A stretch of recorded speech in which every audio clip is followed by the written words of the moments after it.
Hello दोस्तों, कैसे आप सभी। उम्मीद करता हूँ एकदम बढ़िया होंगे। तो दोस्तों आज की इस वीडियो में आपके लिए 30 plus most important GK GS के क्वेश्चन लेके आए जो दोस्तों आपकी आरआरबी एनटीपीसी अंडर ग्रेजुएट यानी 12th लेवल के एग्जाम के लिए काफ़ी इंपॉर्टेंट होने वाले हैं। क्योंकि दोस्तों यहाँ पे देख सकते हो मैं सभी क्वेश्चन इस तरह से लेके आए हूँ जो दोस्तों पिछली साल ओरिजिनल पेपर में आए हुए प्रश्न है, यानी कि सभी की सभी प्रीवियस ईयर क्वेश्चन लेके आए हूँ। तो ये वीडियो आपके लिए काफ़ी इंपॉर्टेंट होने वाली है। वीडियो को शुरू से लेके एंड तक जरूर वॉच करना। तो चलिए दोस्तों आज की इस वीडियो का पहला प्रश्न स्टार्ट करते हैं।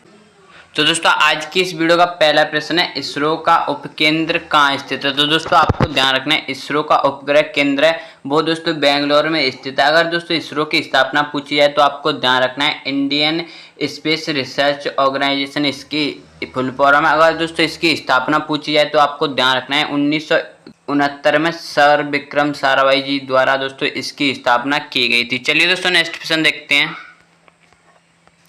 नेक्स्ट प्रश्न दोस्तों, एशियाई खेल 2023 का आयोजन किस देश में हुआ था। यानी 2023 में जो एशियाई खेल हुए हैं उनका दोस्तों मेजबानी किस देश ने की है। तो दोस्तों आपको ध्यान रखना है वो की है दोस्तों चीन ने। अगर पूछा जाए एशियाई खेल का सर्वप्रथम आयोजन या सर्वप्रथम मेजबानी किस देश ने की थी, तो दोस्तों आपको ध्यान रखना है कि दिल्ली में सर्वप्रथम 1951 में भारत में ही यानी कि एशियाई खेल हुए थे। ये आपको ध्यान रखना है। ये क्वेश्चन भी दोस्तों एनटीपीसी सीवीटी 1 में आया हुआ प्रश्न है 2024 की परीक्षा में। तो ये क्वेश्चन सभी के सभी आपके लिए काफी इंपोर्टेंट होने वाले हैं। तो वीडियो को शुरू से लेके एंड तक जरूर वॉच करना।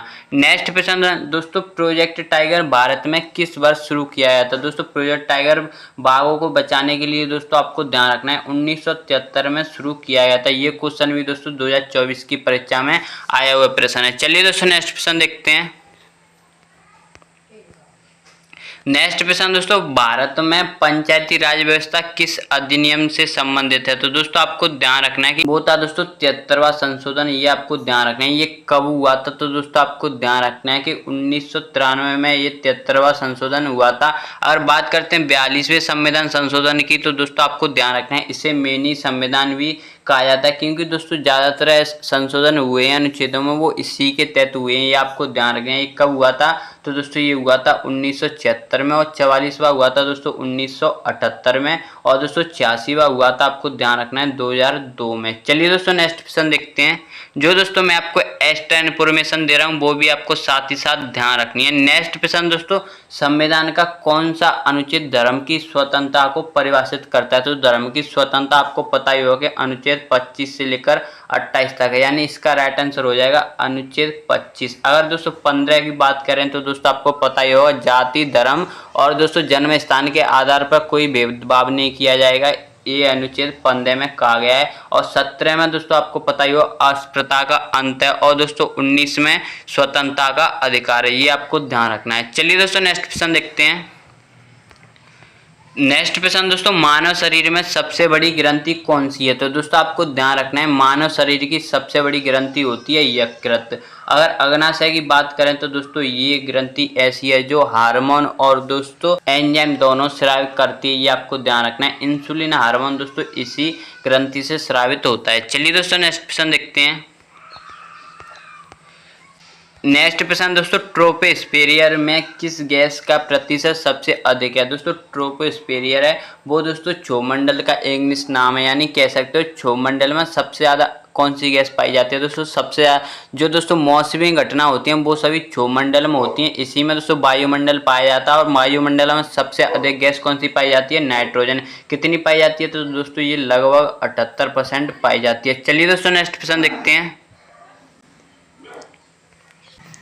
नेक्स्ट प्रश्न दोस्तों, भारत के प्रथम लोकपाल कौन बने थे। तो दोस्तों आपको ध्यान रखना है कि भारत के प्रथम लोकपाल 2019 में ही बनाए गए हैं। जो दोस्तों कौन बने हैं, तो दोस्तों आपको ध्यान रखना है वो बने दोस्तों पिनाकी चंद्र घोष। ये क्वेश्चन भी दोस्तों यहाँ पे देख सकते हो CBT 1 और 2024 की फर्स्ट शिफ्ट में आया हुआ प्रश्न है। ज़्यादातर क्वेश्चन मैं 2024 के लेके आया हूँ और कमेंट में जरूर बताना कि आपको ये क्वेश्चन कैसे लगे। चलिए दोस्तों नेक्स्ट प्रश्न देखते हैं। नेक्स्ट प्रश्न दोस्तों, कौन सा शहर भारत का पहला सौर शहर घोषित हुआ है। तो दोस्तों आपको ध्यान रखना है कि वो हुआ है दोस्तों सांची मध्य प्रदेश में। इसमें दोस्तों ऑप्शन में नहीं दिया हुआ है, लेकिन दोस्तों वो है सांची जो कहाँ पे है दोस्तों मध्य प्रदेश में। चलिए दोस्तों नेक्स्ट प्रश्न देखते हैं। नेक्स्ट प्रश्न दोस्तों, नंद वंश के संस्थापक कौन थे? तो दोस्तों आपको ध्यान रखना है कि नंद वंश के संस्थापक पूछे जाए तो दोस्तों वो थे महापद्मनंद। अगर दोस्तों नंद वंश का अंतिम शासक पूछा जाए तो दोस्तों वो था घनानंद, जिसकी हत्या दोस्तों चंद्रगुप्त मौर्य ने कर दी थी। इसके बाद ही दोस्तों मौर्य वंश की स्थापना हुई थी, ये आपको ध्यान रखना है।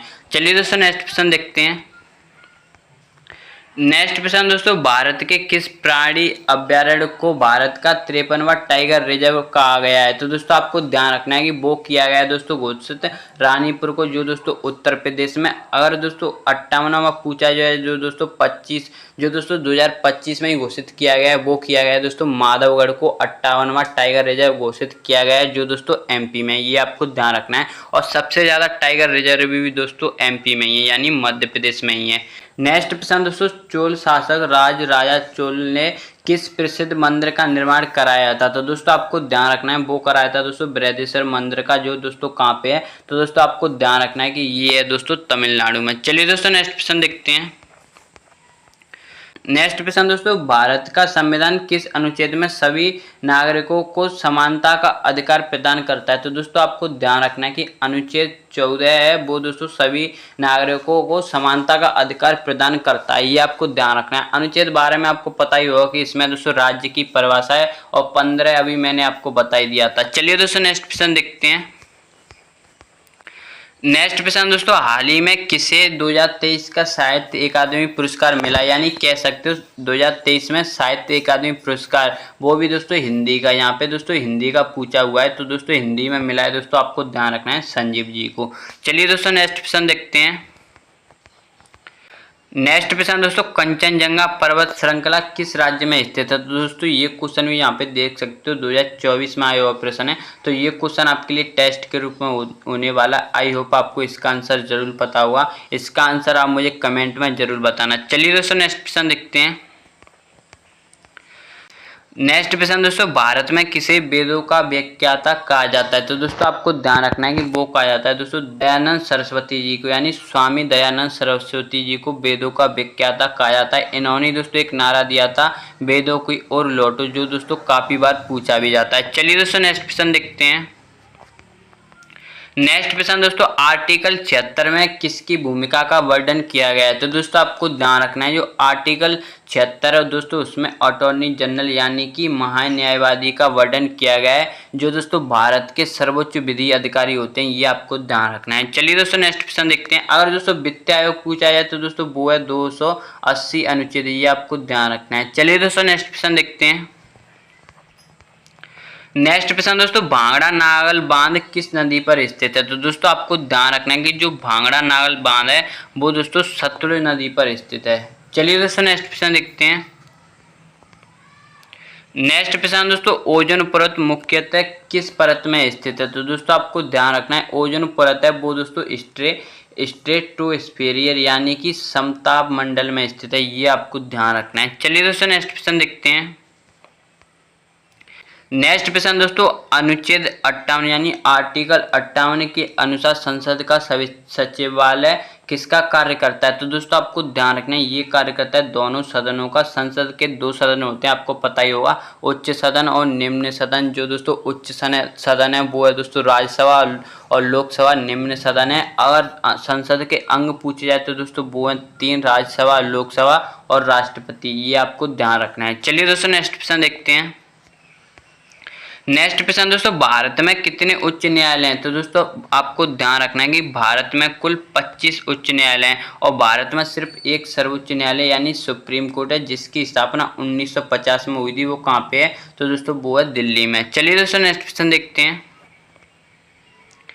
नेक्स्ट प्रश्न दोस्तों, संविधान के किस अनुच्छेद में राज्य के नीति निर्देशांक तत्व का वर्णन है? तो दोस्तों आपको ध्यान रखना है कि राज्य के नीति निर्देशांक तत्व हैं अनुच्छेद 36 से लेकर 51 तक। अगर आपसे मौलिक अधिकार पूछा जाए तो ये क्वेश्चन आपके लिए टेस्ट के रूप में कि मौलिक अधिकार किस अनुच्छेद में यानी कितने कितने अनुच्छेद में, इसका आंसर आप मुझे कमेंट में जरूर बताना। अगर राज्य के नीति निर्देशांक तत्व के अगर भाग पूछे कि संविधान के किस भाग में, तो दोस्तों आपको ध्यान रखना है भाग 4 में।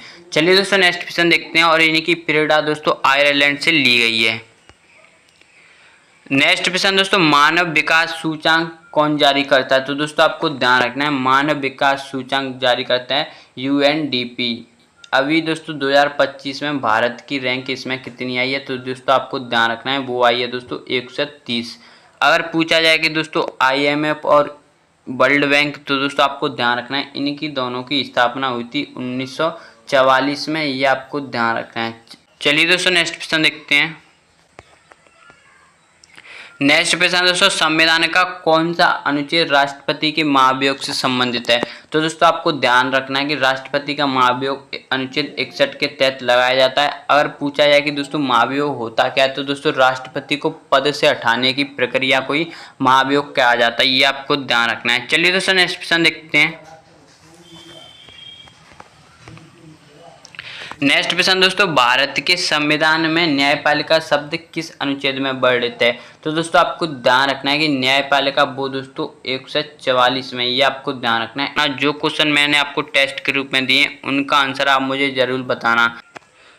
नेक्स्ट प्रश्न दोस्तों, संविधान में कितनी मूल भाषाएं सूचीबद्ध की गई हैं? तो दोस्तों आपको ध्यान रखना है कि वो है दोस्तों 22 भाषा। अगर पूछा जाए किस अनुसूची में, तो दोस्तों आपको ध्यान रखना है 8वीं अनुसूची में। अगर दोस्तों पूछा जाए किस अनुच्छेद में, तो दोस्तों 243 अनुच्छेद में। तो दोस्तों ये इस वीडियो का लास्ट प्रश्न था। आई होप आपको ये वीडियो काफ़ी पसंद आया होगा। अगर आप इसी तरह की और इंटरेस्टिंग वीडियो देखना चाहते हो तो प्लीज़ चैनल को सब्सक्राइब कर लेना और कमेंट में जरूर बताना कि आपको ये वीडियो और क्वेश्चन कैसे लगे। तो चलिए दोस्तों मिलते हैं इसी तरह की और इंटरेस्टिंग वीडियो के साथ। जय हिंद, जय भारत।